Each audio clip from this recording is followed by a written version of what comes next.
sir, nakita niyo po sa kanya? Para sa akin, totoo. Napakatotoong tao.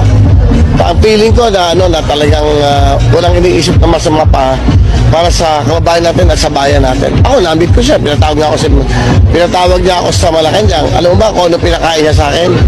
Isang okra, isang sitaw, at isang talong. Gulay. Gulay at merong isda. Tapos, meron kaming sabaw na may malunggay. Sabi niya, ayaw niya na kumakain ng steak sa Malacanang dahil masyadong mahal. Sinabi niya sa akin yun. Totoo yun. Ayun, ayaw niya. Sabi niya, pasensya ka na, ayaw namin gumasos ng malaki. Dahil, alam mo naman, syempre, nakakahiya. Kumakain tayo ng masarap, marami naghihirap.